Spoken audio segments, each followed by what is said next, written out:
안녕하세요.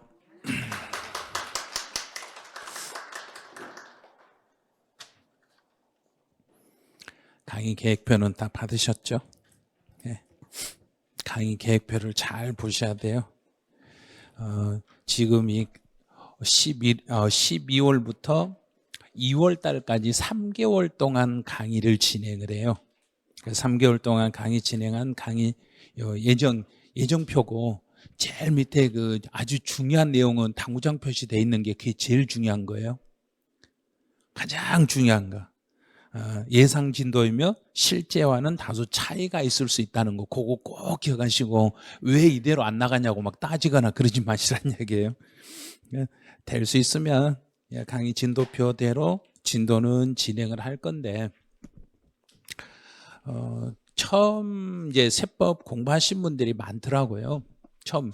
근데 제가 며칠 전에 공부를 지금 하시는 분들 몇 분하고 한 1시간 40분 소통을 해봤거든요.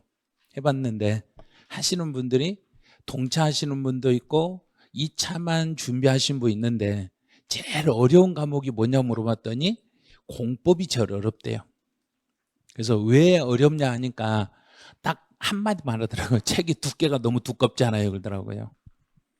책이 두께가 두껍잖아요. 그래서 제가 이 두께가 두꺼운 건 아닌 것 같은데 그랬어요. 여기 좀 어디 있어? 예, 제가 이제 강의 책 두께가 두껍다 하신 분을 위해서 잠깐 소개를 하나 해드릴게요. 세법은 세법만이 아니라 여기에다가 등기라는 게 있고 지적이 있어요. 등기하고 지적하고 세법이 이렇게 묶여가지고 총 40문제가 나와요. 그래서 세법책은 대략 지금 제가 이 기본 교재가 세법책이 아마 대략 290 한 300페이지 정도 돼요. 이거 얼마 안 돼요. 300페이지밖에 안 돼요. 그다음에 이제 등기하고 지적 여기 합쳐도 한 320페이지, 350페이지 이 정도 될 거예요. 두 개 합치면 650페이지 정도 돼요. 근데 공법책이 두꺼워봤자 500페이지밖에 안 돼요. 이걸 모르시더라고요. 등기하고 지적이 한 과목이고 세법이 한 과목이라고 생각하고 이거 따로라고 이렇게 알고 계시더라고요. 그게 아니라 이렇게 묶어서 시험이 나와요. 그러니까 등기, 지적, 세법을 합치면 중개사 과목 중에 가장 최대 난적이 등기, 지적, 세법이에요. 가장 범위가 넓어요. 범위가 넓은데 이 범위를 아주 이 과목을 세법은 16개밖에 안 나오잖아요 그러더라고요. 그래서 16개밖에 안 나오니까 16개를 어떻게 공부를 해야 돼요 하고 물어보시는데 제가 딱 한마디만 했어요. 16개 맞추려면 그냥 잘하시면 돼요. 잘하면 돼요. 잘하시고 중간에 포기만 안 하시면 돼요. 그래서 지금부터 제가 세법 공부를 어떻게 하는지 한 15분 정도 어떤 식으로 공부하면 좋겠는가 알려드릴 테니까 잘 들어보시고 계획을 한번 잘 잡아보세요. 세법 문제가 이렇게 출제가 돼요. 세법은 다 해서 16개밖에 안 나오는데 이번 36회 시험에서는 갑자기 뭔 바이러스가 나와요?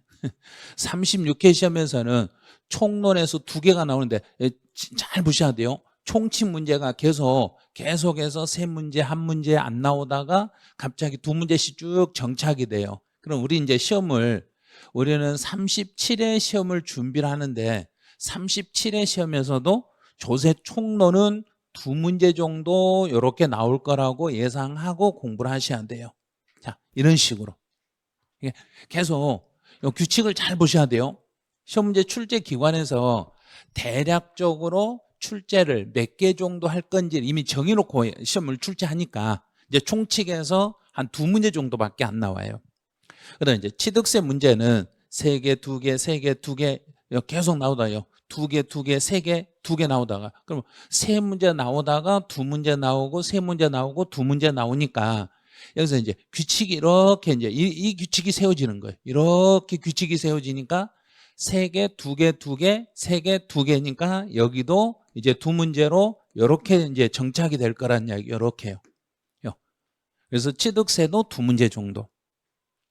그다음에 등록면허세 하나, 둘, 하나, 하나, 둘, 그다음에 하나. 그러면 여기서는 이 규칙이 하나, 하나, 둘, 이게 규칙이에요. 그럼 이제 여기서는 한 문제 나왔으니까 이번에도 이제 한 문제밖에 이렇게 안 나와요. 그래서 등록면허세는 하나. 그럼 한 문제 나온다는 것은 등록면허세 전체를 묶어서 총 5줄밖에 안 나온다는 이야기예요. 그러니까 5줄밖에 안 나오니까 엄청 쉬운 거예요. 그래서 등록면허세 문제는 주로 문제를 나오면 다음 등록면허세에 대한 설명으로 옳은 거 찾아라 이렇게 나와요. 틀린 걸 찾아라 그러면 딱 한 줄만 공부하면 되니까. 틀린 게 아니라 여기서는 옳은 걸 찾아라 이런 식으로 문제를 많이 내요. 그런데 이제 재산세 같은 경우는 3개, 3개, 2개, 2개, 2개, 3개, 3개 이렇게 나왔어요. 그럼 이제 세 문제 나오면 그 다음에는 2문제 이렇게 이제 바뀌는 거예요. 그럼 이제 세 문제 나왔으니까 이제는 여기서는 2문제로 이렇게 출제가 정착이 될 거란 이야기예요. 재산세는 2개 정도로. 그러니까 너무 어려운 거 아니에요. 범위에서 나는 이 범위 여기를 공부해서 2개를 맞추겠다 그러면 그 법을 집중적으로 공략을 하는 거예요. 목적세는 안 나와요. 공부 안 할 필요 없어요. 그리고 교재에도 목적세는 저희 교재에서 빼버렸어요. 그래서 메가랜드 교재에 목적세는 아예 안 나와. 다른 데는 목적세 있을 거예요. 다른 교재에는. 그래서 목적세를 공부하고 싶으신 분들은 출판사를 다른 출판사 교재를 보시면 돼요. 그런데 시험은 안 나온다는 거. 그러니까 안 나오는 거 할 필요가 없잖아요. 그런데 이제 종합부동산세는 예전에 처음 시작할 때는 한 문제씩 나오다가 이제 3문제, 2문제, 2문제, 2문제, 2문제 이렇게 나오니까 규칙이 이제 2문제로 정착이 됐어요. 그럼 이제 2문제 이렇게 문제 출제돼요. 그래서 종합부동산세는 여기서 이제 부동산이라는 게 이 부동산이라는 게 주택과 토지를 말해요. 주택하고 토지를 말하기 때문에 어떤 식으로 문제가 나오냐면 한 문제는 주택에 대한 문제, 하나는 토지에 대한 문제. 그래서 종합부동산세는 주택에 대한 설명으로 틀린 거 옳은 거, 토지에 대한 설명으로 틀린 거, 주택과 토지 이렇게 나눠서 한 문제씩 해서 총 2문제를 출제해요. 근데 임대소득은 나오다 안 나오다 그런데 이제 규칙이 이제 계속 쭉 2문제 나올 때는 계산 문제, 이론 문제가 나오는데 주로 한 문제가 나와요. 주로. 그럼 이번에도 한 문제만 이렇게 출제가 예상이 되는 거예요. 그래서 임대소득도 한 문제만. 그다음에 이제 양도소득은 5문제, 7문제, 5문제, 5문제, 5문제 쭉 해서 이제 규칙이 이렇게 5문제로 이렇게 이제 정착이 되고 있는 거예요. 그래서 양도소득세를 포기하면 5개를 포기한 거예요. 16개 중에서 양도소득세를 나는 포기하고 싶어요. 그러면 5개 포기하고 11개만 가지고 공부를 하시는 거예요. 그러면 11개 중에서 이 나머지를 다 맞추셔야 돼. 그런데 이 나머지를 다 맞출 수 없는 이유가 상당히 까다로운 것들이 있어요. 그래서 특히 이제 난이도가 가장 높은 것은 지금 현재까지 난이도가 제일 높은 것은 종합부동산세가 2문제가 나오는데 2문제가 둘 다 상해 문제가 출제돼요. 종부세에서 양도소득세를 포기하면 종부세도 2문제도 날아가요. 그리고 총해서 7문제가 날아가요. 그리고 이제 우리가 목표로 하는 건 9개밖에 안 남아. 이 중에서 임대소득은 공부를 하면 맞출 수도 있고 틀릴 수도 있어요. 그럼 여기가 중상 정도 문제로 출제가 돼요. 그럼 임대소득은 책을 잘 안 봐. 공부하신 분들이 책을 안 봐. 그럼 한 문제 또 날아가. 그럼 총해서 여기서 5문제, 7문제, 8문제 날아가. 그럼 이제 8개밖에 안 남았네. 그 다음에 이제 조세 총론은 공부를 안 해. 그래서 또 2문제 날아가. 그럼 이제 6문제 남았네요. 이제 취득세하고 재산세만 공부해서 나는 4개만 맞겠지. 그러니까 딱 4개 맞는 거예요. 그럴 바에 이번처럼 5번 한 번은 내리 꽂으면 5문제 맞을 수 있어. 안 풀어도. 올해는 1번부터 25번부터 연속으로 세법이 5번이 한 4개인가 5개가 나왔어. 그러니까 5번만 찍었으면 5개를 맞춰. 한 문제도 안 풀고. 그러면 공부 하나도 안 하고 한 번으로 내려 찍는 게 훨씬 유리하다는 이야기예요. 그러니까 중간에 나는 무슨 법은 포기하고 이 말은 절대 하시면 안 돼요. 세법은 전체가 이렇게 따로따로 나온 것처럼 보이지만 조세 총론이라는 여기에요.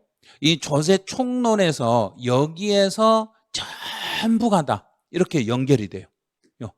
조세 총론에서 전체가 연결이 되니까 총칙만 제대로 잡아버리시면 8문제에서 12문제까지를 맞출 수 있어요. 총론만 잡으면. 근데 공부를 처음 하시는 분들은 총론은 포기해요. 그러니까 총론을 포기하니까 맞춰도 4개에서 5개 맞추는 거예요. 총칙이 안 되면.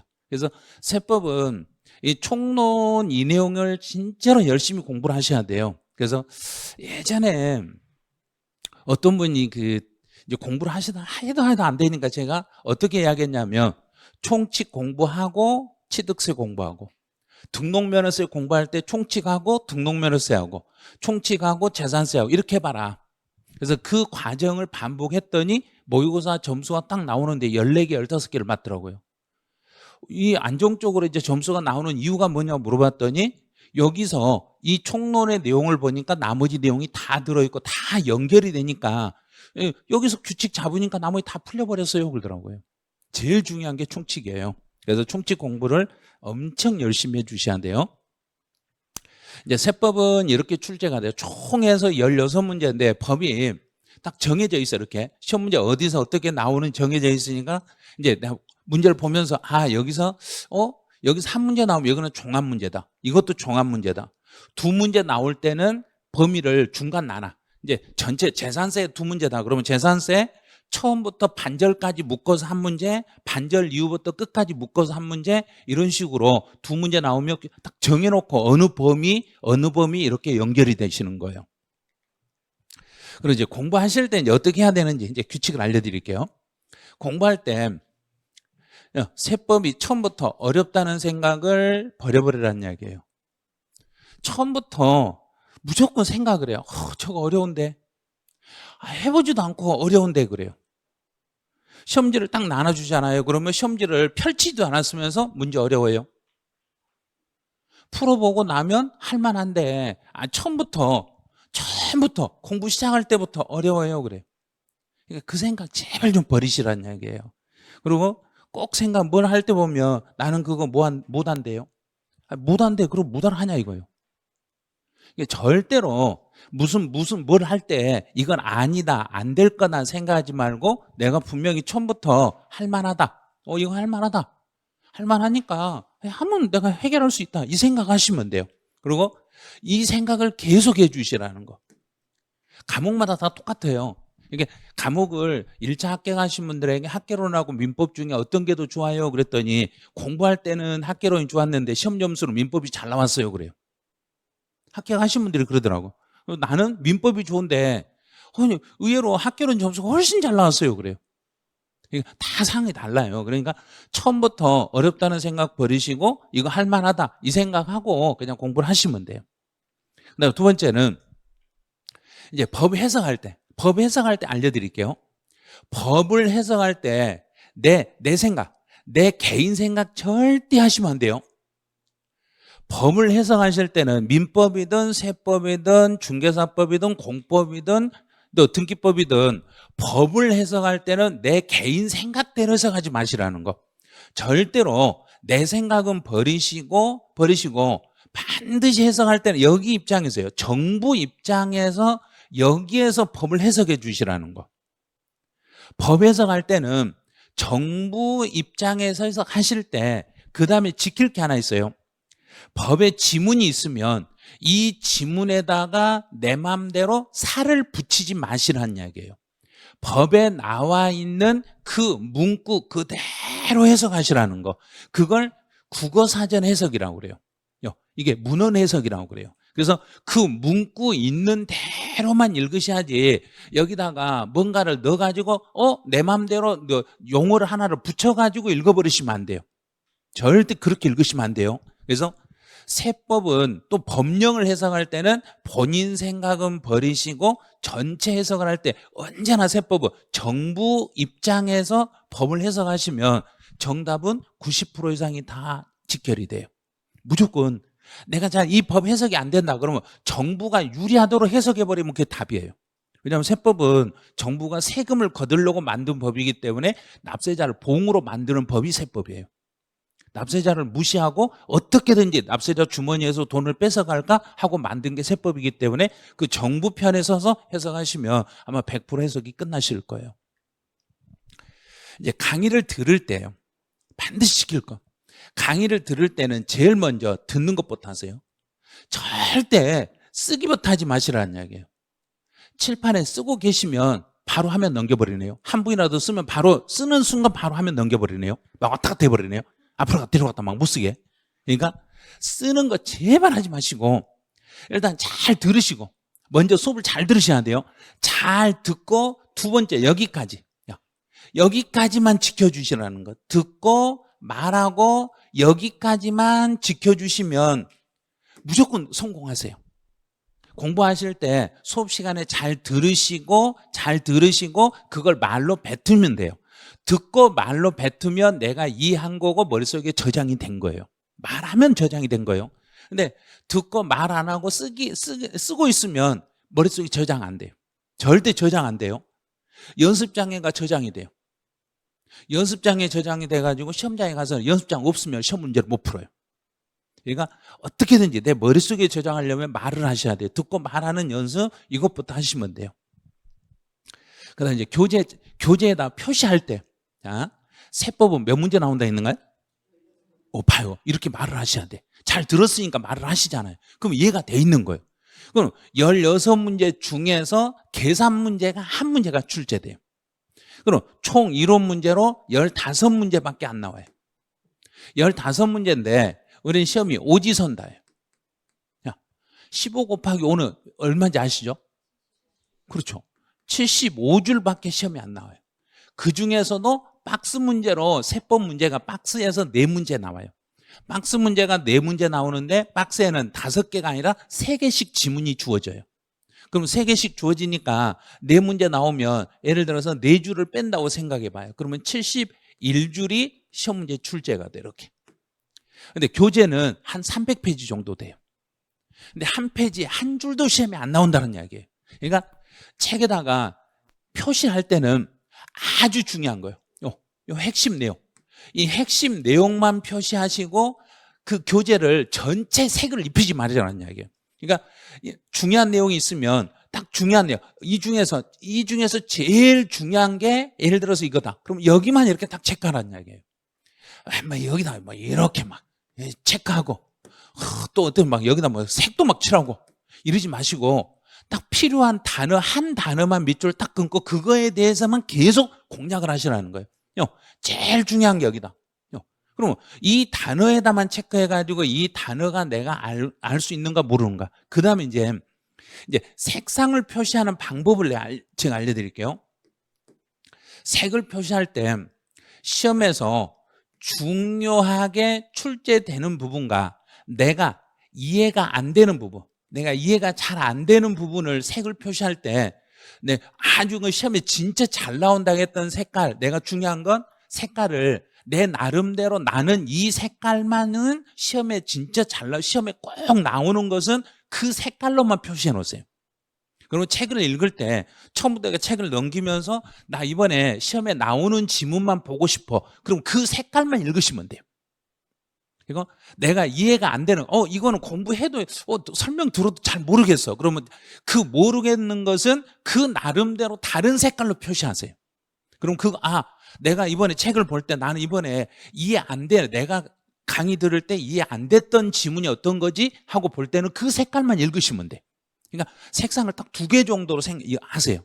하나는 아주 중요한 내용 표시하는 색상, 하나는 내가 이해가 잘 안 된 부분에 대해서 색상. 요 2개 표시만 해가지고 내가 이거는 꼭 공부해야 될 거, 이거는 나중에 도저히 해도 안 되면 그냥 버려버릴 거, 이런 식으로 구별을 해가지고 색 표시를 해주시면 될 거예요.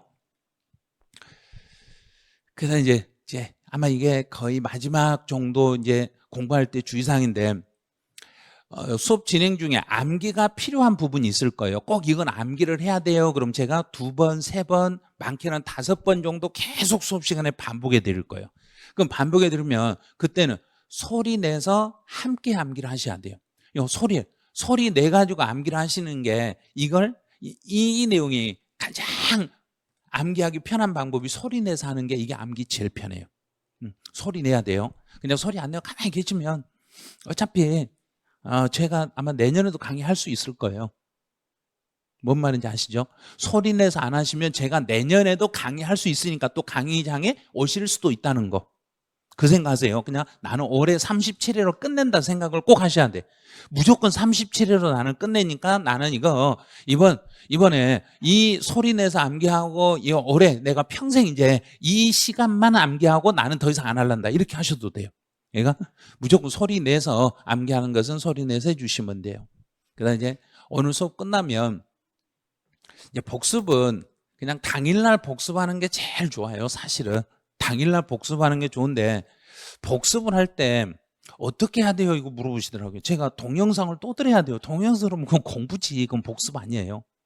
오늘 여기서 수업을 듣고 복습을 할 때는 그냥 교재를 중요하다고 표시된 것만 집에 가서 한 10분이든 20분이든 한번 읽어보세요.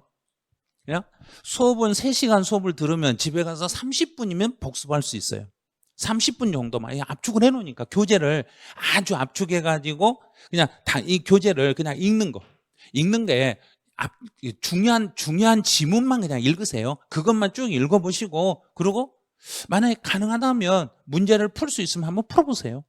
근데 문제는 좀 나중에 풀어 하는데 그냥 처음부터 풀어보세요. 풀 수 있으면 오늘 수업을 듣고 집에 가서 그냥 오늘 교재 한번 잠깐 읽어보시고 그 관련된 문제를 풀 수 있으면 이렇게 여기까지 해야만 내 것이 돼요. 문제를 안 풀어보시면 실제 시험장에 가시면 문제 푸는 능력이 좀 많이 떨어지세요. 그래서 처음부터 문제 풀 수 있는 분은 그냥 풀 수 있으면 풀어버리세요. 이제 세법 공부를 처음 시작할 때 제일 중요한 건요 이거예요. 자, 제일 먼저 어렵다는 생각 버리셔야 돼요. 그다음 두 번째는 암기할 때는요 처음부터 같이 하셔야 돼요. 처음 수업 진행할 때부터 내가 지금 암기가 필요한 것은 오늘 수업을 시작하면 오늘부터 그냥 암기해 버리셔야 돼요. 그 다음에 목표가 이거예요. 나는 1년 안에 끝내겠다. 이 생각을 꼭 하셔야 돼. 1, 2차를 같이 하셔가지고 나는 1년 안에 끝내겠다. 이 목표를 세우시고 그 다음에 1년 안에 나는 무조건 해야 된다. 할 수 있다. 이 생각만 하시면 1년 안에 합격할 수 있어요. 근데 중간에 마음이 바뀌실 거예요. 왜 바뀌시냐면 옆 사람이 꼬드겨서 바뀔 수 있어요. 내가 이 차를 도저히 못하겠어. 그럼 옆 사람을 꼬드기기 시작해요. 바람을 넣어. 야, 그거 너무 어려운데 우리 올해 1차하고 내년에 2차 같이 하자. 막 그래. 그럼 혼자 그렇게 하셔야지. 옆 사람을 꼬드기지 마시라는 거.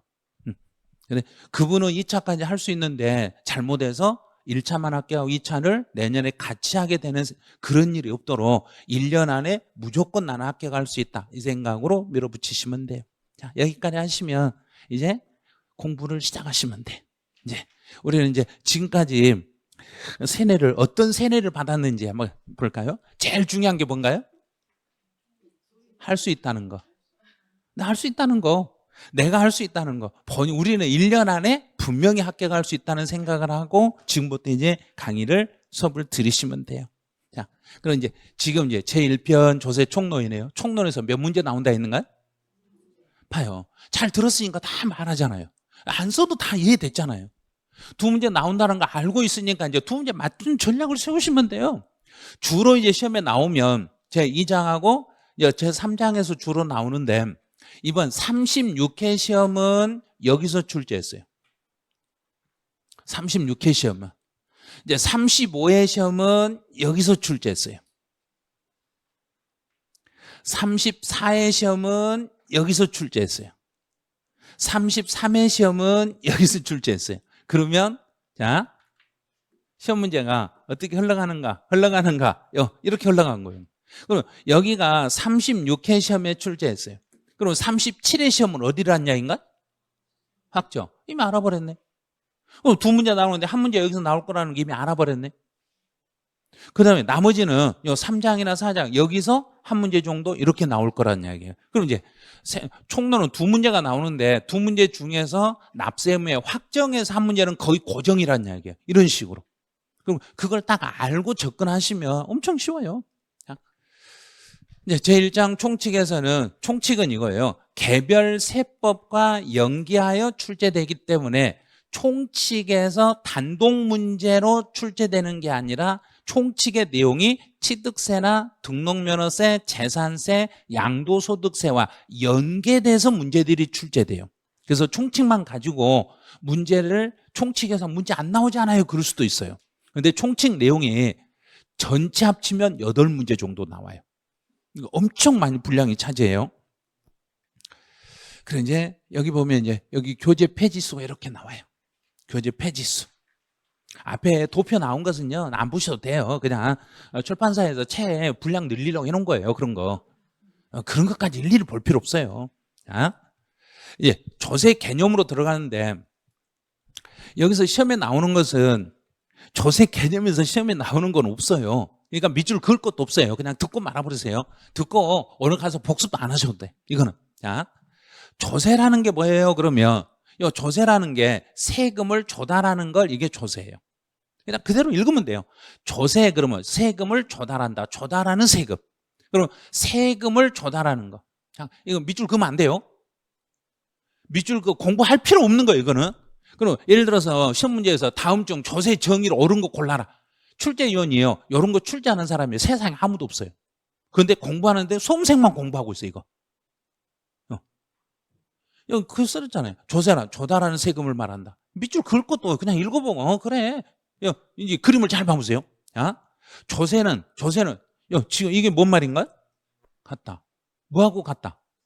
세금 똑같은 말이에요. 그 말이에요. 그러니까 조세라고 써놓으면 있는 것처럼 보이잖아요. 학자들이 뭔가 아주 있게 보이려고 조세라고 쓴 거예요. 그냥 조세라는 것은 그냥 세금이에요. 세금. 근데 세금에 대해서 이렇게 막 문장을 막 써놓은 거예요. 이렇게 막 써놓은 거예요. 그래서 세금은 뭐라고 막 써놨는데 알고 봤더니 세금을 조달하는 것을 요걸 조세라 하더라 이 말이에요. 그럼 특징으로 이제 가보죠. 조세를 부과하는, 그럼 여기서 부과라는 것은 세금을 부과한다, 부담시킨다. 그러면 세금을 부과하는 주체는 주가 되는 단체란 말이에요. 그냥 이 단어들은 그냥 듣고 모르겠으면 말아버리세요. 그래서 세금을 거둘 때 당사자를 말하는 거예요. 세금을 걷어가는 당사자. 자, 세금을 걷는 당사자가 제가 이거 밑줄 그으면 또 따라 그으려고 할 것 같으니까 제가 안 그으려고 그래 지금. 세금을 부과하는 당사자가 국가다. 그럼 그대로 읽으면 돼. 그러면 세금을 부과하는 단체가 국가에서 세금을 조달한다. 그럼 그걸 줄여봐. 국가에서 세금을 조달한다를 두 글자로. 그래요. 됐잖아요. 그러니까 밑줄 그을 것도 없고 쓸 것도 없는 거예요. 그래서 국가가 세금을 걷어가는 걸 국세라고 해요. 그러면 지방자치단체가 세금을 가져가면 그거는 무슨 세 그럼 된가? 지방세 그러면 되는 거예요. 됐잖아요. 이제 해결됐잖아요. 그러니까 이런 걸 밑줄을 그으면 안 된다는 거예요. 물어볼 때 국가가 과세 주체인 세금을 1번 국세, 2번 지방세, 3번 관세 막 이렇게 써놓고 물어놓은 그런 걸 시험 문제 낸 사람 어딨냐고. 근데 이걸 밑줄 그어놓고 막 공부를 하려고 하니까 이런 것은 이거 할 필요가 없는 거예요. 그럼 그냥 이제 한번 이제 잘 들으셨으면 이제 말로 뱉으면 그걸로 끝나는 거예요. 조세를 부과하는 주체가 국가다. 국가가 세금을 부과하는 주체면 이걸 무슨 세 그랬는가? 국세. 지방자치단체가 과세 주체가 되면 지방세. 그럼 여기는 국세, 이건 지방세가 되는 거예요. 그러면 이걸 교재에는 이게 없으니까 선생님 잠깐만요. 제가요 이거 사진 좀 찍을게요. 사진 찍어서 어디다 쓰려고요? 그러니까 잠깐만 멈춰주면 안 돼요. 막 그래요. 아니요. 잠깐 멈출 시간 없어요. 그냥 가요. 자, 두 번째. 그럼 국가나 지방이 세금을 걷었으면 세금을 걷어가지고 주머니에 세금을 넣어놨으면 너는 내 주머니에 들어있는 돈은 뭐 하려고 주머니에 넣어놓고 있는가? 자 봐요. 대답을 못하는 거예요. 주머니에 오늘 집에서 학원 나올 때 주머니에 돈 넣어갖고 나온 이유가 뭔가요? 그래 쓰려고. 그럼 국가나 지방이 국세나 지방세를 거둔 이유는 뭐 하려고 거뒀는가? 쓰려고. 똑같은 말이에요. 쓰려고. 이렇게 말을 하면 그게 이해가 된 거예요. 그런데 쓰려고를 이렇게 복잡하게 써놓은 거예요. 왜? 교수들이 먹고 살아야 되니까. 자기들도 먹고 살아야 되니까 전문 용어를 막 쓰는 거예요. 이거 다 필요 없는 거예요. 자, 그러면 세금을 내가 이제 오늘 1년 동안 세금 엄청 많이 냈어요. 예를 들어서 제가 1년 동안 세금 100억을 냈어. 그럼 정부가 100억 낸 사람에게 아이고 1년 동안 100억 내이라도 고생하셨어요. 이것 좀 드릴게요 하고 뭐 준 거 있던가요? 없던가요? 없어요. 됐네요. 그러면 세금이라는 것은 반대급부 없이 부과됩니다. 세금은 그래서 우리 집에서 세금 내면서 맨날 했던 소리 있죠. 맨날 세금을 내라면 고지서 날라오면 계속 날라오면 돈 내면서 입에서 무의식적으로 뱉었던 이야기. 뭣도 안 하면서 해준 것도 없으면서요. 해준 것도 없으면서 그 말을 학자들은 반대급부 없이 이렇게 써놨던 거예요. 그냥 여기다 이렇게 쓰면 돼. 해준 것도 없이 부과한다. 이렇게 쓰면 얼마나 좋아. 아이 그럼 얼마나 좋아요. 그 세금은 진짜로 그런데 해준 것이 없는 게 아니라 해주는데 우리가 느끼는가 못 느끼는가? 못 느끼죠. 그래서 내가 세금을 낸 사람에게 어떻게 돌려주지 못한다는 이야기인가? 앞에 뭐라고 써놨는가? 직접적으로 돌려받지는 못한다는 이야기예요.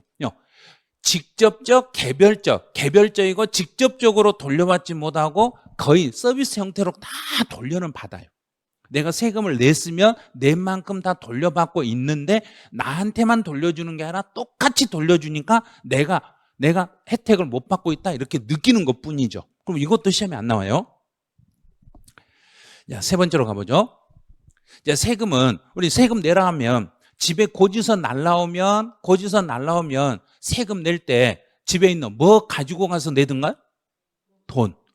돈으로 납부합니다. 이렇게 써놓으면 좋은데 또 학자들은 그렇게 쓰면 좀 많이 질이 떨어진다고 그래. 막 그러면서 그럴듯하게 금전급부입니다 이렇게 쓰고 있어요.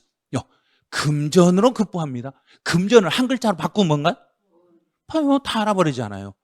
돈으로 내는 게 원칙입니다. 그러면 집에 돈 없으면 세금 내든가요? 못 내든가요? 왜 못 내요? 내야죠. 돈 없어도 내야지. 뭘로 내야 된가? 카드도 돈이에요. 카드 긁은 것도 돈이에요. 그거. 그러니까 돈 없으면 가지고 있는 뭐라도 내놓으세요. 그런가요? 물건 내놓으세요. 그래서 우리 시험에서 이제 조세는 금전으로 납부되는 게 원칙인데 물납은 처음에 내가 세금 낸다 하면 처음부터 물건을 받을게요. 그런가? 돈 주세요. 그런가요? 돈 주세요. 그러죠. 돈을 달라고 해놓고 돈이 없고 하나도 돈이 없으면 어쩔 수 없이 마지막에 가서 뭐 주세요. 그런가? 그러면 돈 대신 뭐라도 주세요. 그런가? 물건이라도. 그래서 물납제도라는 게 있어요. 이 물납제도는 매년 시험에 하나씩 나와요. 매년. 자, 그럼 이제 물납제도가 있는데 그 물납제도는 어디에만 있는가 지금? 재산세. 요것만 딱 체크하세요. 자, 재산세 물납제도가 있다. 여기만 이렇게 밑줄 그으세요. 그래서 22페이지 제일 밑에 보시면 두 번째 줄 중간에 보시면 재산세만 체크하세요. 재산세. 그 다음에 세 번째 줄 물납제도가 있다. 거기만 체크하세요. 다른 거 체크하면 안 돼요. 재산세 물납제도가 있다. 근데 중간에 세금 이상한 세금이 하나 또 있잖아요. 이거 여기 뭐 여기도 있잖아요. 여기도 있는데 왜 이거 밑줄 안 그으세요? 자, 밑줄 그으면 안 되는 이유를 설명해 드릴게요. 우리 시험 공고가 나오면 법인세, 부가가치세, 상속세, 증여세는 시험 범위에서 제외합니다. 이렇게 나와. 그러면 여기는 시험 범위가 제외되니까 절대 밑줄 그으시면 안 돼. 그런데 일부 선생님들이 저걸 강의하고 있어. 그러니까 아니 다른 선생님은 강의하는데 왜 세법 선생님은 강의 안 하신가요? 막 그래요. 그럼 그쪽까지 들으세요. 그래요. 들으시고 한 2, 3년 공부를 열심히 하시면 되겠네요. 그래요. 안 해도 될 걸 하고 있으니까 필요 없는 거예요. 시험에 안 나온다겠는데 왜 그걸 설명해요? 시험에 상속, 증여, 부가가치세, 법인세는 아예 시험 문구상에 나오지도 않아요. 세법 문제 시험 볼 때는 그 지문은 아예 나오질 않아요. 그러면 우리 원래는 돈으로 내는데 돈 대신에 물건으로 내는 것도 있는데 물납이 가능한 세금은 누구만 있다 그래야 된가?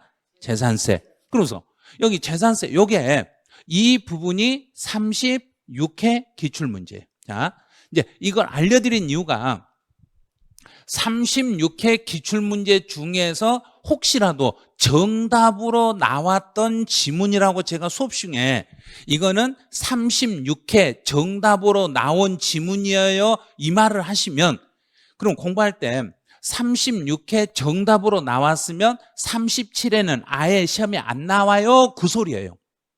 그러니까 그 말을 잘 들으셔야 돼요. 36회 때 정답으로 나왔다고 하면 어떤 분은 여기다가 별 5개를 치는 사람이 있어. 아니 왜 별 치세요? 그래. 36회 정답으로 나왔다면서요. 그럼 36회 가서 시험 보고 오세요 그래. 제가 36회 우리 시험을 보면 저는 제일 먼저 하는 일이 기출문제를 딱 저의 손에 주면 제가 그 전년도 35회 기출문제를 가지고 가요. 기출문제 우리 해설 강의 들어가기 전에 제가 올해 35회치를 들고 갔어요. 35회 시험에 출제된 지문하고 36회 출제된 지문을 35회 때 정답으로 나온 게 36회 때 또다시 정답으로 연결됐는가를 체크하려고 갖다 대비를 시켜봐요. 한 지문도 없어요. 지금까지 제가 한 5, 6년 분석을 해봤지만 전년도에 답으로 나온 걸 그 다음 연도에 정답으로는 절대 출제하지 않고 혹시라도 문구상으로 비치는 경우는 있어요. 그런데 정답은 절대 안 나와요. 그러니까 36회 때 이 지문은 정답이었어요. 제가 강의할 때 이렇게 멘트를 날리면 37회 때는 저거 시험에 안 나오는구나 하고 이렇게 별 치시면 안 돼요. 안 나오는구나 이 생각을 하셔야 돼요. 그래서 어떤 분이 세법 선생님의 강의에 멘트 분석하고 어디 글에다 써놓은 게 있더라고요. 자, 어떤 말은요. 수업 시간에 이건 전년도에 정답으로 나왔어요. 그러면 이건 출제 확률 0%. 이 말은 그렇게 써놨더라고요. 그 다음에 이거는 작년에 시험은 나왔지만 올해 이렇게 변형이 될 것 같아요. 그러면 출제 확률은 80%. 또 이거는 2년 전에 법이 개정이 돼가지고 지금까지 한 번도 시험에 나온 적이 없어요. 이 지문은 지금까지 시험에 나온 지문이 없어요. 그럼 출제 확률은 90%. 한 3개인가 5개를 분석해 놨더라고요. 제가 멘트를 날린 걸 이 멘트 어떤 멘트에 따라서 출제 확률 퍼센트를 딱 써놨더라고요. 근데 그게 거의 다 맞아 들어가요. 저도 무의식 중에 말하는데 그분이 그걸 알아차리더라고요. 그래서 이런 것은 한번 36회 때 정답은 아니었어요. 그래서 35회 때 제가 물납이 단독 문제로 나올 거예요. 그런데 그때 단독 문제로 출제됐어요. 단독으로 출제되니까 이제 36회 때는 시험에 나오면 한 줄밖에 안 나올 거예요. 한 줄이 나오는데 가장 중요한 원리 원칙만 나올 거예요 하고 원칙을 이제 36회 때 나올 거라는데 그 원칙만 한 줄이 딱 나왔어요. 그러면 37회 때는 물납제도는 재산세에서는 이제 비치지 않아요. 여기서는. 그러니까 참고만 하시라는 거예요. 그래서 재산세에 물납제도가 있다는 이야기는 돈이 아니라 물건으로 낼 수도 있는 게 재산세는 물건으로 낼 수 있어요. 이 정도만. 자, 이 정도만 알고 계시면 돼, 이제 한 페이지 넘겨보시면 23페이지로 가네요. 그럼 22페이지에서 이제 제일 중요하게 했던 것 다시 이제 23페이지에서 반복으로 다시 한번 해볼게요. 과세, 주체. 그럼 세금을 걷어가는 당사자에 대해서 국가가 걷어가면 무슨 세 그랬는가요? 국세. 됐죠? 자, 그러면 1번 의인은 시험이 아예 안 나오니까 밑으로 그으면 안 돼요. 자, 이 말 자체도 여기 보면 막 뭐라고 써있어? 내국세가 있고 관세가 이거 알 필요가 뭐냐 이거예요. 근데 교재를 만들 때는 이런 게 안 나오면 아니 다른 책에는 있는데 왜 이 책은 없어요? 막 이렇게 따져. 그러니까 이거 넣어놓은 거예요. 그래서 우리나라 안에서 세금이 부과되는 걸 내국세, 우리나라에서 외국에서 우리나라 왔다 갔다 하면서 세금 내는 걸 관세. 근데 내국세, 관세 이건 중요한 게 아니에요. 이제 제일 중요한 건 바로 이거예요. 요 세금 종류. 세금 종류는 국세와 지방세 세금의 종류는 세법에서 문제도 나오지만 1차 부동산 학개론에서 매년 한 문제가 나와. 매년 한 문제. 자, 이번 36회 시험에서는 여기를 출제했어. 이게 정답이었어. 부동산 학개론 1차 시험에서 종합부동산세는 국세이다. 다음 중 국세를 골라라. 국세를 골라라 해서 종합부동산세가 답으로 나왔어. 그럼 이제 37회 때는 종합부동산세를 국세라고 또 내겠는가 안 내겠는가? 안 내. 안 내는 거예요. 그럼 이제 종합부동산세 이외에 다른 세금을 보는 거예요. 그럼 우리 시험에서 조세 총론 두 문제 나온다고 했고, 그 다음에 또 취득세 있었죠. 등록면허세 있죠. 재산세 있죠. 종합부동산세 있죠. 양도소득세 있었네요. 그럼 종합부동산세가 이제 시험에 안 나오면 이제 나올 수 있는 건 양도소득세 쪽으로 이렇게 바뀌는 거예요. 자, 그럼 이제 봐요. 이 소득세라는 요 이름이 있는데, 이 소득세라는 세금 속에 총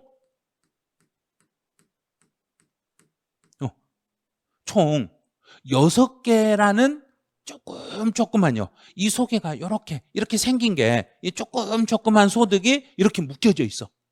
소득 중에. 자, 그럼 이제 그 내용이 오른쪽에 들어있어. 자, 오른쪽. 우리 시험 문제는 이제 이걸 물어보는 거예요. 자, 우리 시험 문제 여기를 물어보는, 이 중에서도 지문 딱 한 줄만 물어봐요. 그러니까 다 체크하면 안 돼요. 암기하려고 하시면 안 되고, 이게 전체가 이 전체가 이렇게 하나 묶고 여기서 이렇게 하나 묶여지고 이렇게 묶여져. 소득세 속에 크게 묶여지는 건 세 가지. 종합소득이 있고 양도소득이 있고 퇴직소득이라고 이렇게 세 개가 있는데 이제 이 종합이라는 단어를 지금부터 설명해 드릴게요. 종합. 이제 서로 다른 종류를 합친다. 여러 종류가 있는데 종류를 하나로 합치는 것을 종합이라고 그래. 그런데 무엇을 합쳤다는 얘기인가? 소득. 자, 소득을 합칠 때 어떻게 하면 합쳐지는지 이제 이 배경을 알으셔야 돼요. 하나로 합칠 수 있는 것은 끼리끼리 모을 수 있으면 합쳐지겠는가요? 끼리끼리 모을 수 없어도 합쳐지겠는가? 모을 수 있으면 합쳐지겠죠. 같이 합쳐질 수 있는 것은 같이 모여지니까 합쳐지는 거예요. 그럼 왜 이걸 합쳐지냐면 이 말이에요. 사업성이 있는 소득이기 때문에 합쳐지는 거예요. 그런데 이걸 쓰시면 안 돼요. 사업성이 있는 소득의 이름을 뭐라 하는지, 사업성 있는 소득의 종류를 찾아라. 우리 시험 문제는 그게 안 나와. 우리 시험 문제는 이걸 물어보는 시험이 아니라 우리 시험은 여기를 물어보는 시험이에요. 부동산세법이니까. 우리는 부동산하고 관련된 걸 물어보니까 소득세 중에서도 무슨 소득세만 나온다는 얘기인가? 양도소득세가. 양도소득세가 총 16문제 중에서 몇 문제 나온다겠는가? 5문제.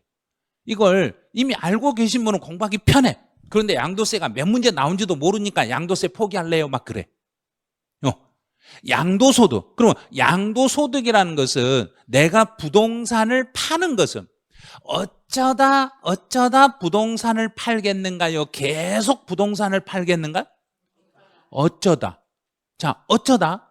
그러면 학자들이 계속적인 소득을 하나로 묶는 것, 어쩌다 발생한 소득은 따로 띄는 것, 이렇게 써놨으면 이해가 편하는데, 사업성이 있는 소득, 사업성이 없는 소득, 또 어떤 학자들은 경상소득, 비경상소득 이런 전문 용어로 쓰다 보니까 헷갈리는 거예요.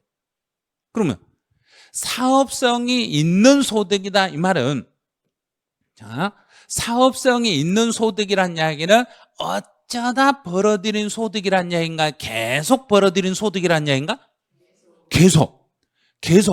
자, 계속적이고 반복적으로 벌어들이는 소득을 요걸 종합소득이라고 그래요. 그러면 양도소득은 사업성이 없는 소득이니까 사업성이 없는 소득은 계속적인 소득인가요? 계속 아닌 소득인가요? 그러면 계속의 반대는 뭔가요? 일시죠. 그럼 반복적의 반대는? 똑같은 거예요. 우발적, 일시적, 우발적. 그럼 잘 모르겠으면 계속의 반대는 안 계속, 반복의 반대는 안 반복. 그러면 돼. 이렇게 그냥 용어를 쉽게 풀면 되는 걸 전문 용어를 막 쓰려고 하다 보니까 헷갈리기 시작하는 거예요. 이거 시험 문제 내지도 않는 건데. 그러면 자, 이자 같은 경우는 제가 은행에다 돈을 예치해 놓으면 은행이 이자를 어쩌다 주는가요? 계속 주는가요? 계속. 만약에 어떤 회사에 내가 주식을 가지고 있으면 배당금을 어쩌다 주는가? 계속 주는가? 계속 생각하는 거예요, 이걸요. 그럼 직장을 다니면 근로소득이 있는데 이 내가 직장을 다니면 직장에서 급여를 어쩌다 주는가? 계속 주는가? 계속. 계속이네. 연금에 가입됐으면 연금은 어쩌다 나오는가? 계속 나오는가? 계속. 사업을 하고 있으면 내가 부동산을 임대했으면 임대소득을 어쩌다 받는가? 계속 받는가? 계속. 똑같네. 그럼 계속적으로 발생하는 소득은 하나로 묶을 수 있다, 묶을 수 없다? 묶을 수 있다. 그러면 그 소득이 하나다, 여러 종류다? 자, 여러 개의 종류를 다 합친다. 종류를 합친다를 두 글자로 줄이면 종합.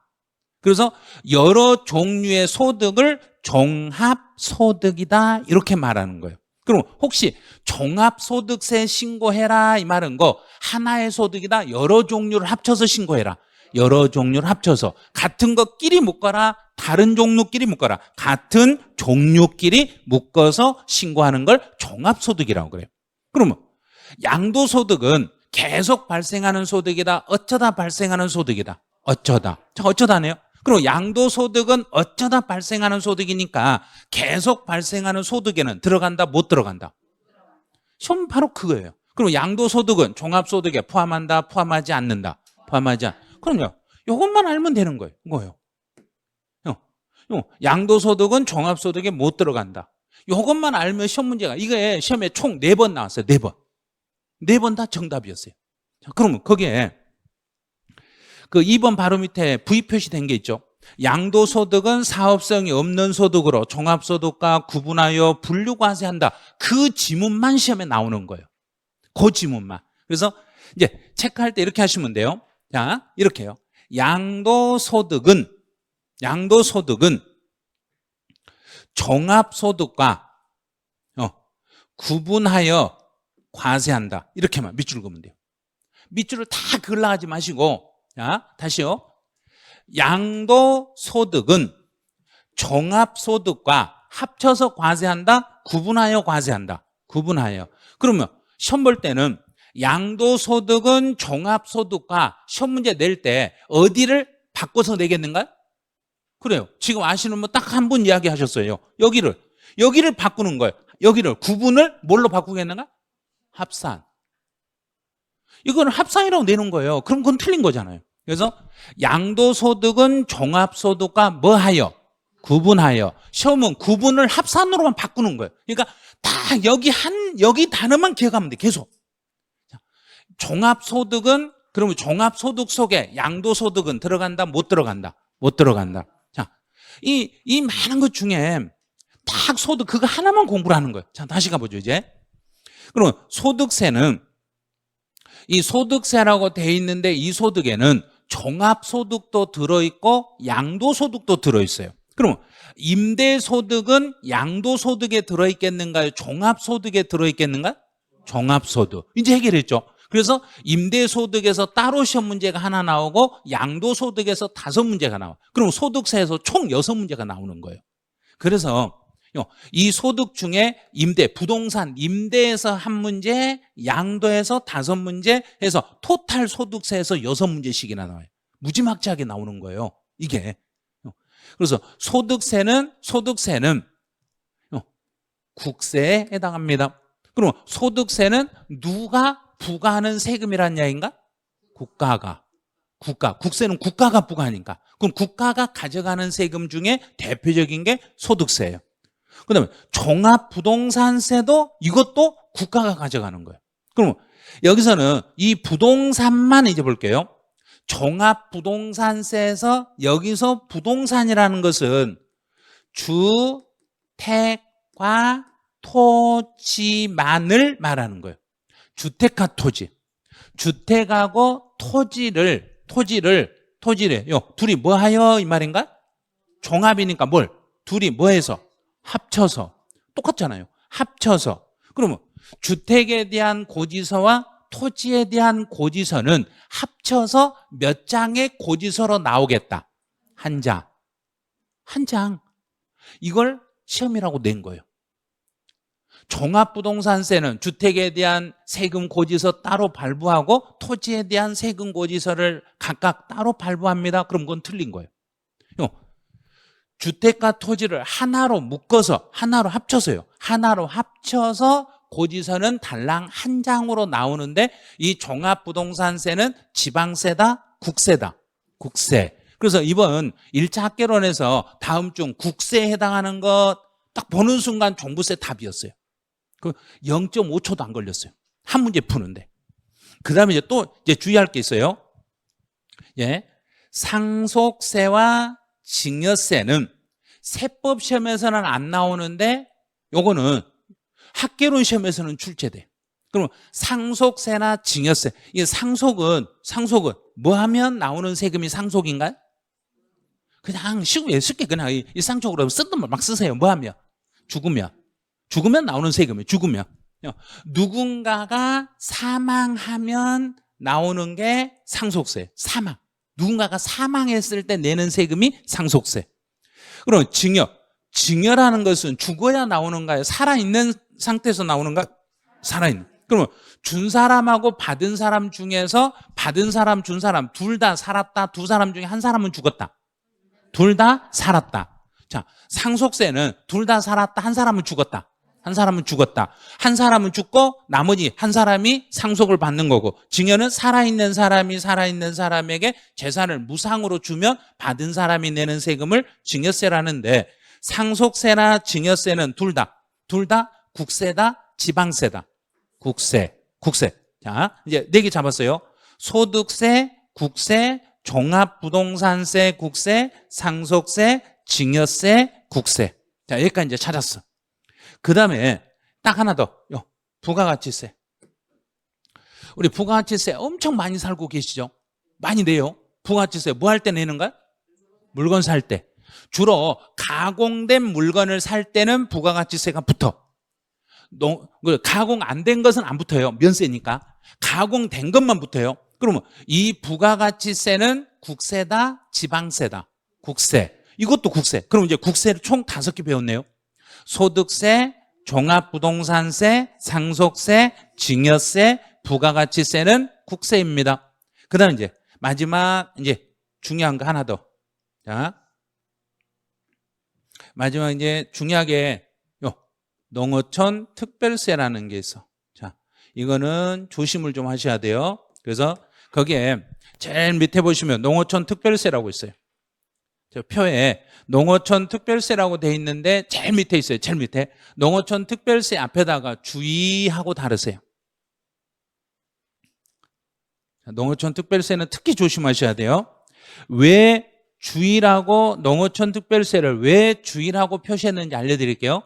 농어촌을 위해서 특별히 쓰는 세금을 농어촌 특별세라고 그래. 그러면 농어촌을 위해서 누가 특별히 쓰는 세금이란 이야기인가? 국가가. 그 생각을 꼭 하셔야 돼요. 지방자치단체가 농어촌을 위해서 쓰는 게 아니라 국가가 세금을 걷어가지고 그 걷은 세금을 어디에 특별히 쓴다는 이야기인가? 농어촌에. 농어촌을 위해서 특별히 쓰는 세금을 농어촌 특별세라 하는데, 농어촌 특별세는 앞에 농어촌이라고 해서 지방세다, 국세다. 국세. 요것만 주의하시면 돼. 그리고 이제 국세 세금 종류 하나, 둘, 셋, 넷, 다섯, 6개. 요 정도만 공부하시면 돼. 요 정도만 하시면 1차 학개론에서 국세, 지방세 구분 문제가 나오면 다 풀 수 있어요. 자, 다시요.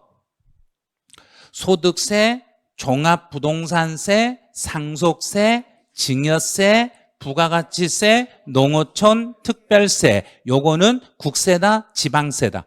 국세다. 이거는 국세다. 이제 찾았어요, 이제. 자, 국세 종류 다 찾았어요. 그럼 이제 24페이지로 가보세요. 지방세, 지금 체크하면 안 돼요, 먼저. 지방세라는 것은 주로 누가 세금을 걷는 것을 지방세라고. 지방자치단체. 끝났죠? 그럼 이제 그 지방자치단체가 특별시, 광역시, 도로 이렇게 나눠져. 그럼 우리나라에 특별시는 총 몇 개로 구성되어 있고, 특별시 서울 하나밖에 없어요. 서울특별시, 뭐 특별시 어디 뭐 여러 개 있는지 아세요? 없어요. 대한민국의 특별시는 서울 하나 있어요. 그래서 서울에는 각 구청이 이렇게 있죠. 그러면 서울특별시가 서울특별시요 전체를 위해서 쓰는 세금이 요게 지방세예요. 그런데 서울에는 총 몇 개 구로 구성된지 혹시 아신가요? 20개까지는 맞아. 25개.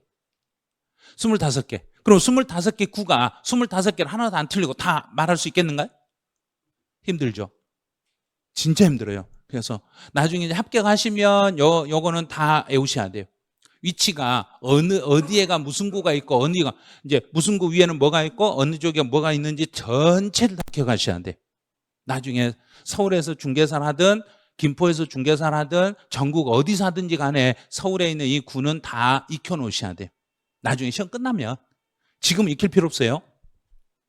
그럼 저는 지금 여기에 살아요. 자, 양천구. 자, 제가 이제 양천구에 사는데 양천구에서 구청장이 양천구를 위해서 세금을 쓰려고 양천구를 위해서 쓰려고 하는 세금이 있는데 요걸 구세라고 그래. 자, 이런 세금을 구세라고 그래. 그럼 지방자치단체에는 구청도 들어간다 안 들어간다? 들어간다.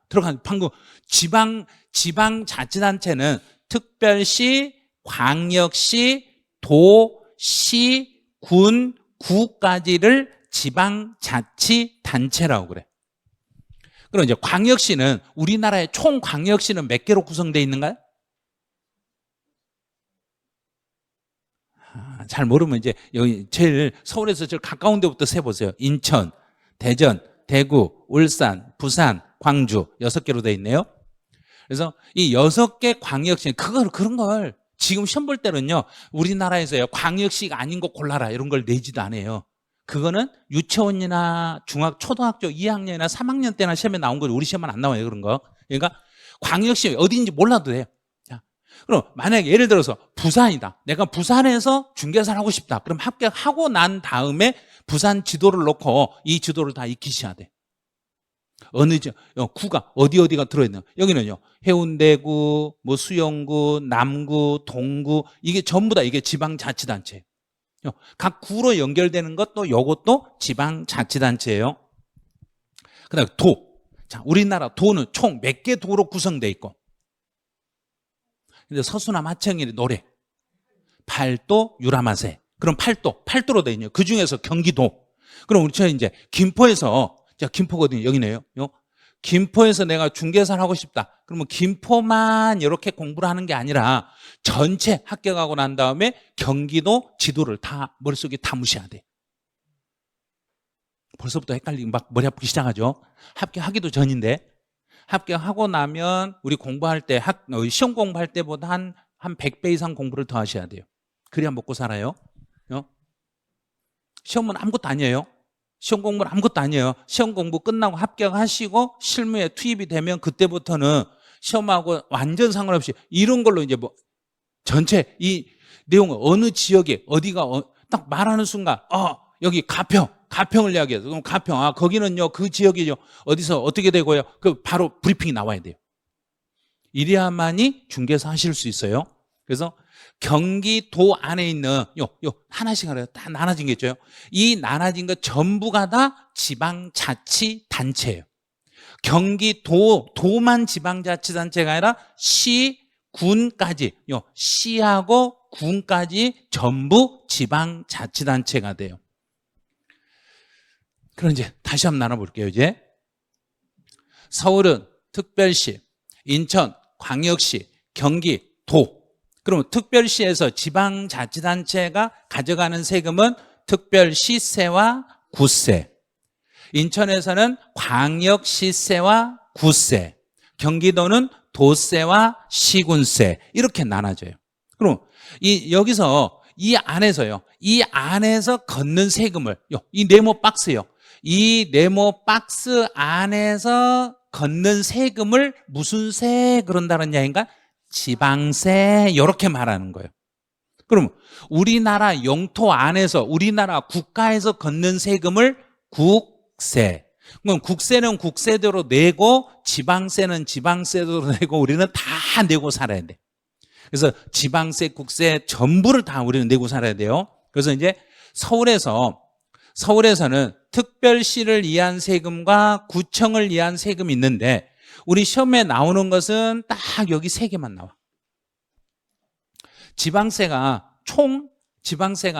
다 해봤자 총 9개 정도밖에 안 돼요. 그런데 그 세금들 중에 시험은 딱 3개만 나와. 딱 3개. 자, 3개만 나오는데 이 취득세라는 세금을 서울에서 거두면 서울에서 취득세를 거두시면 취득세는 여기 예산이에요. 그럼 서울에서 취득세는 각 구청 예산으로 쓰는가요? 특별시 예산으로 쓰는가요? 특별시 예산으로 쓰겠다는 이야기예요. 그다음에 만약에 인천 광역시에서 취득세를 거두면 무슨 세 예산이다? 광역시 예산이다. 그럼 경기도에서 취득세를 거두면 이때는 도의 예산이다. 그럼 이제 읽을 때 이렇게 읽으시면 돼. 그래서 취득세 과세권자는 그대로 읽어보세요. 광도에 대한 세금이다. 그러면 취득세 그러면 특별시, 광역시, 도에 대한 세금이다. 요게 23회 때 시험 문제 어떻게 나왔냐면 취득세는 대표적인 구세다. 자, 그러면 잘 들으신 분은 지금 이해가 안 됐어. 잘 못 들으신 분은 지금 입으로 말을 못 뱉어. 그러니까 듣고 말하고를 계속 해야 되는데 그 과정이 지금 안 되시는 분은 잘 못 들었다는 이야기야. 다시요. 자, 취득세 과세권자는 특광도. 그럼 특별시에서는 특별시하고 누가 하나로 묶여져 있는가요? 구. 광역시 구. 도는 시군. 자, 그럼 다시요. 취득세는 대표적인 구세이다. 틀렸죠? 여기는 특광세니까 구세라고 하면 된다, 안 된다? 안 된다. 그게 시험 문제였어요. 그러니까 별것도 아니요. 그 다음에 두 번째요. 등록면허세는 서울에서 등록면허세를 받으면 구청 예산으로서, 인천에서 등록면허세를 받으면 구청 예산으로서, 경기도에서 등록면허세를 받으면 도의 예산으로서 달라요. 각각의 지방자치단체마다 요 세금은 어디의 예산으로 서로 분배를 다 바꿔놨어요. 분배를 해놨어요. 그럼 다시 등록면허세는 서울은 구청 예산, 인천은 구청 예산, 경기도는 도청 예산, 도의 예산이 돼. 그럼 이제 뒤에서부터 한번 읽어볼게요. 등록면허세 과세권자는 도구. 됐죠? 그럼 이제 25회 때 기출문제를 알려드릴게요. 25회 때는 다음 등록면허세는 대표적인 광역시세다. 틀렸네요, 이제. 광은 구하고 이렇게 비교되는데 광역시라 했으니까 틀렸죠. 구청 예산인데 광역시 예산이라 했으니까 틀렸던 거예요. 자, 그럼 이제 재산세요. 재산세는 서울에서 재산세를 받아가지고 구청 예산으로 쓰고, 인천에서도 구청 예산으로 쓰고, 경기도에서는 시군 예산으로 써. 시군 예산입니다. 그럼 뒤에서부터 앞으로 읽어볼게요. 재산세 과세권자는 시군구.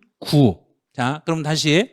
자, 최근에 이제 감정평가사 기출문제 나왔던 지문이네요. 재산세는 대표적인 특별시, 광역시, 도세입니다. 틀렸네요. 재산세는 대표적인 시, 군, 구세입니다. 시, 군, 구세가 재산세가 되는 거예요. 그래서 시군, 구세이면서 지방자치단체가 징수하는 세금의 종류를 찾아라. 그럼 우리는 무슨 세를 찾으면 되겠는가? 재산세 이렇게 찾으시면 돼. 자, 그럼 다시 이제 한번 연습을 해보죠. 자, 이제 지금부터 이제 직접 이야기하셔야 돼요. 취득세 과세권자는 특광도, 등록면허세 과세권자는 도구, 재산세 과세권자는 시, 군, 구. 끝. 이게 시험 전부예요. 이게 전부. 자, 그럼 이제 왼쪽 날개를 봐보세요. 왼쪽 날개 보면 세목별 과세 주체에서 그 24페이지 제일 위에 왼쪽에 보시면 취득세, 득, 광, 도, 등록면허세, 도, 구, 재산세, 시, 군, 구. 여기만 공부하시라는 이야기예요. 그러니까 내용을 다 나가지 마시고 진짜로 필요한 것만 그것만 해주시라는 거. 그럼 다시 취득세 과세권자는 득, 광, 도, 등록면허세는 도, 구, 재산세, 시, 군, 구. 자, 이제 문제를 만들면 이 안에서 문제를 만들어요. 그래서 취득세는 대표적인 구세다, X. 등록면허세는 대표적인 광역시세다, X. 재산세는 대표적인 시, 군, 구세다, O. 이것만 가지고 문제를 내는 거예요. 우리 시험에 나오는 게 딱 요 세 군데만 시험에 나오니까 요 세 개만 가지고 공부를 하시면 돼요. 자, 그럼 이제 지방세는 취득세와 등록면허세와 재산세가 지방세라는 걸 알았어.